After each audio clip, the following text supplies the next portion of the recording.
Apple company के founder Steve jobs, जो कि एक ब्रिलियंट लीडर रह चुके हैं। तो क्या ऐसा हो सकता है कि जो बातें स्टीव जॉब्स ने अपने जीवन के 50 सालों में सीखी हो वो आप सिर्फ 15 मिनट में सीख पाओ?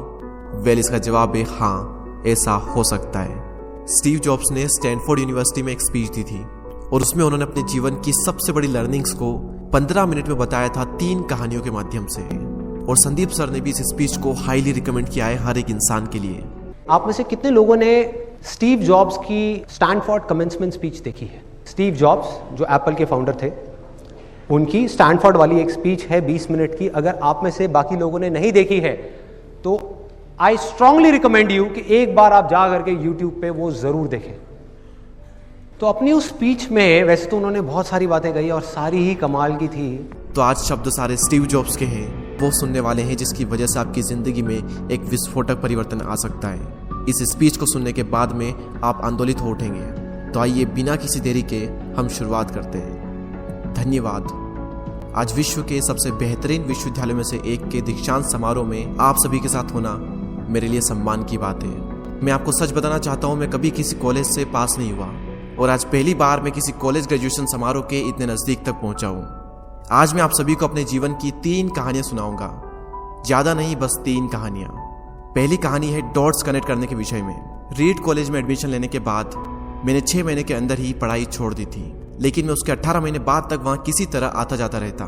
तो सवाल यहाँ पर यह आता है कि फिर मैंने कॉलेज क्यों छोड़ा? वेल, इसकी शुरुआत मेरे जन्म से पहले की है। मुझे जन्म देने वाली माता एक यंग अविवाहित ग्रेजुएट स्टूडेंट थी और वो चाहती थी कि मुझे कोई गोद ले ले, लेकिन इसी के साथ वो ये भी चाहती थी कि जो भी मुझे गोद ले वो कॉलेज ग्रेजुएट जरूर रहे। और इस प्रकार पहले से ही सब कुछ सेट था। मैं एक वकील और उसकी पत्नी के द्वारा एडॉप्ट किए जाने वाला था, लेकिन जैसे ही मैं इस दुनिया में आया, लास्ट मिनट पर उन्होंने अचानक अपना मन बदल लिया और उन्होंने कहा कि उन्हें तो एक लड़की चाहिए थी। इसीलिए आधी रात को मेरे माता पिता को कॉल किया गया, जो कि वेटिंग लिस्ट में थे, और उन्हें कॉल करके बताया गया कि हमारे पास में एक बेबी बॉय है, क्या आप उसे गोद लेना चाहेंगे?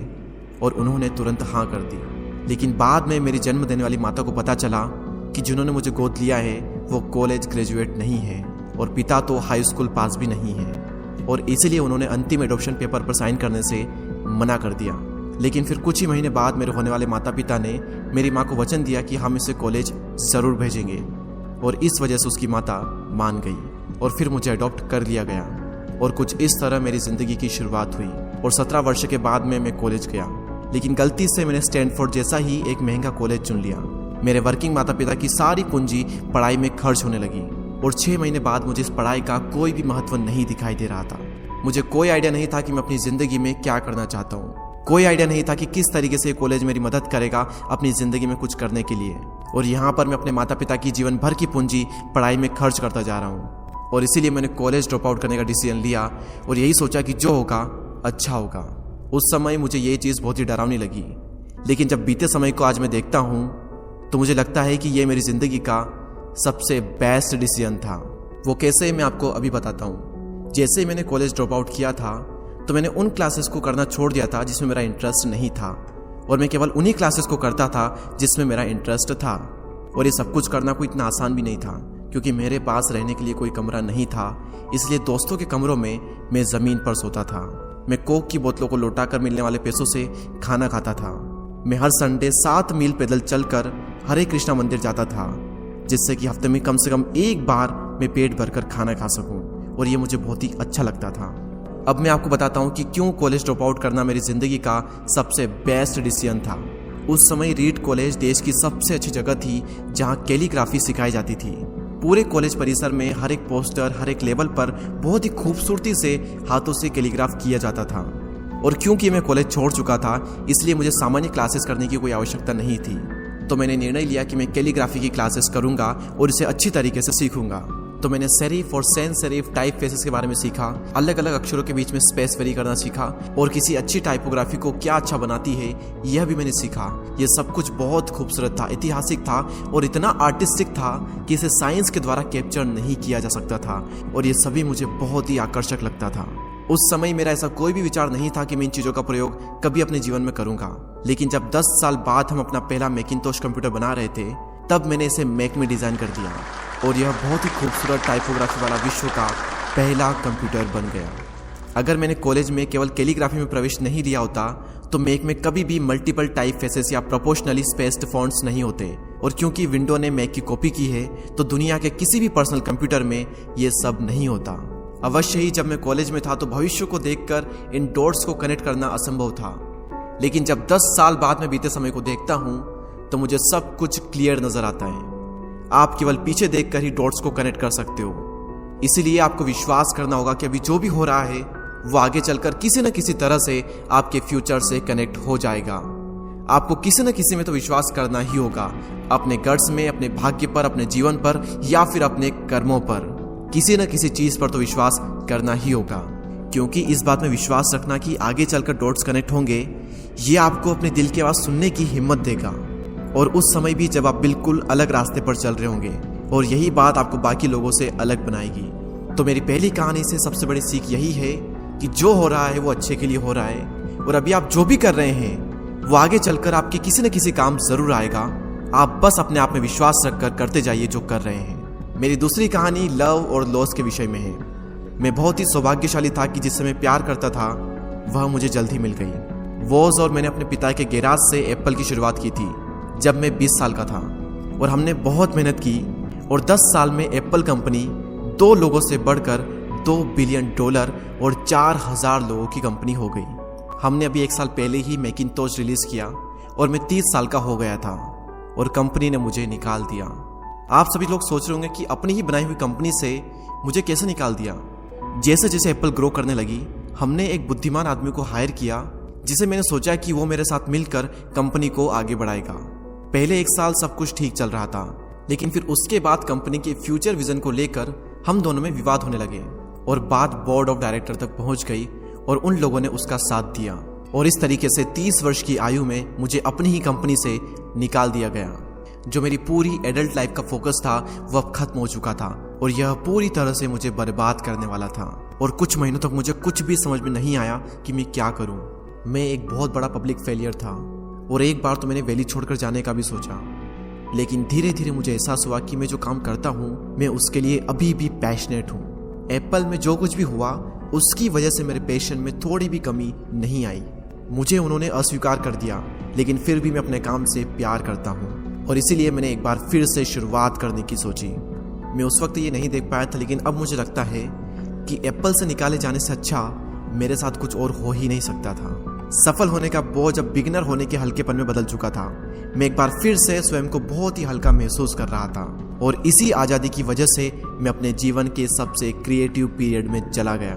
अगले 5 सालों में मैंने एक कंपनी नेक्स्ट और दूसरी कंपनी पिक्सर शुरू कर दी और इसी दौरान मैं एक बहुत ही अद्भुत महिला से मिला जो कि आगे चलकर मेरी पत्नी बनी। पिक्सर ने विश्व की पहली computer animated movie toy story बनाई और आज के समय यह दुनिया का सबसे सफल एनिमेशन स्टूडियो है। और एप्पल ने एक अप्रत्याशित कदम उठाते हुए नेक्स्ट को खरीद लिया और मैं फिर से एप्पल में चला गया। आज एप्पल नेक्स्ट द्वारा विकसित की गई टेक्नोलॉजी का उपयोग करती है। तो यहाँ पर मैं पूरे विश्वास के साथ में कह सकता हूँ कि अगर मुझे एप्पल से नहीं निकाला गया होता तो ये सब कुछ मेरे साथ नहीं होता। यह एक कड़वी दवा थी, लेकिन मेरे विचार में एक मरीज को इसकी ज़रूरत थी। कभी कभी जिंदगी आपको इस तरह की ठोकर मारती है, लेकिन आप विश्वास मत खोइए। मैं विश्वास के साथ में कह सकता हूँ कि मैं सिर्फ इसलिए आगे बढ़ता गया क्योंकि मैं अपने काम से प्यार करता था। जितना अपने प्यार को जानना ज़रूरी है, उतना ही ज़रूरी है अपने काम को खोजना जिसे आप सच में इंजॉय करते हो, क्योंकि आपका काम आपकी ज़िंदगी का एक बहुत ही बड़ा हिस्सा होता है। और वास्तविक रूप से संतुष्ट होने का सिर्फ यही एक तरीका है कि आप वो करें जिसे आप एक बड़ा काम समझते हैं, और बड़ा काम करने का सिर्फ एक ही तरीका है कि आप वो करें जो आप करना पसंद करते हैं। और अगर अभी तक आपको वो काम नहीं मिला है तो आप रुकिए मत, उसे खोजते रहिए। जैसा कि दिल से जुड़ी हर एक चीज़ में होता है, वो जब आपको मिलेगी तब आपको पता चल जाएगा। और जैसा कि किसी अच्छे रिलेशनशिप में होता है, वो समय के साथ साथ और भी अच्छी होती जाएगी। इसलिए इसे खोजते रहिए, रुकिए मत।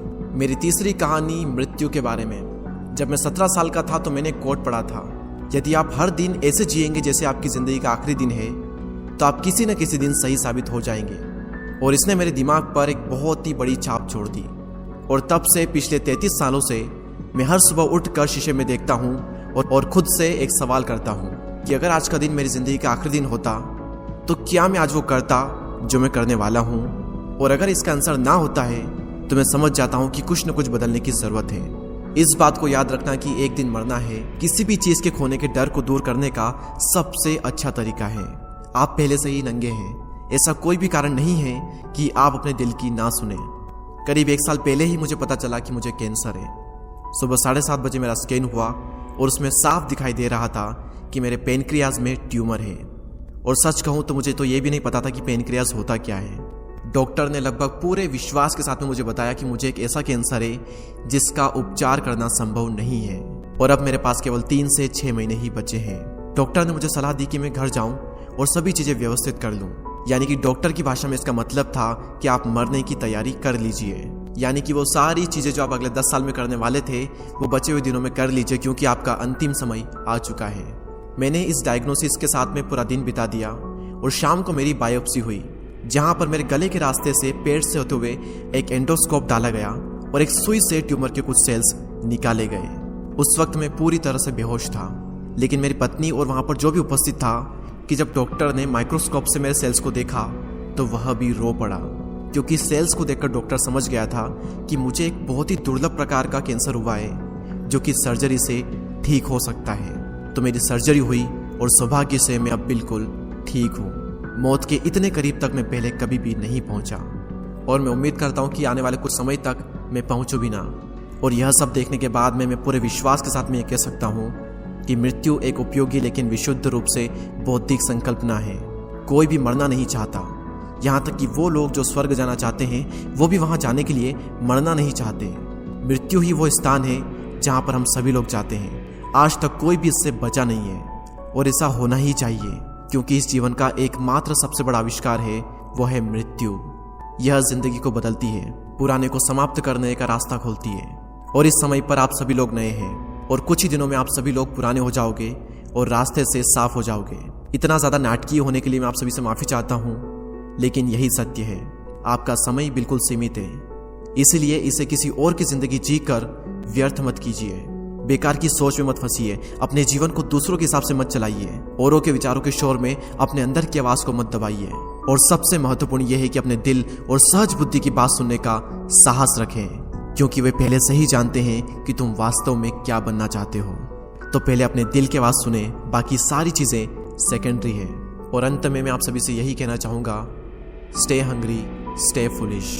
मैंने हमेशा अपने लिए यही मांगा है और अब जब आप सभी लोग यहाँ से ग्रेजुएट हो रहे हैं तो मैं आप सभी के लिए भी यही विश करता हूँ, स्टे हंग्री, स्टे फुलिश। यानी कि भूखे रहिए और मूर्ख रहिए।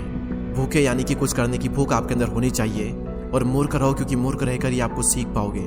अगर आपको ये लगता है कि आप सब कुछ पहले से जानते हैं तो आप कुछ भी नहीं सीख पाएंगे। तो भूखे रहिए और मूर्ख रहिए। Stay hungry, stay foolish. आप सभी को बहुत बहुत धन्यवाद। इस वीडियो से बहुत कुछ सीखा होगा। इस स्पीच को कन्वर्ट करने में या फिर मुझसे कुछ भूल हुई हो तो उसके लिए मुझे माफ़ करते हैं। ऐसे ही और inspiring, motivational, life changing videos को देखने के लिए हमारे चैनल को सब्सक्राइब करके बेल आइकन को प्रेस करें।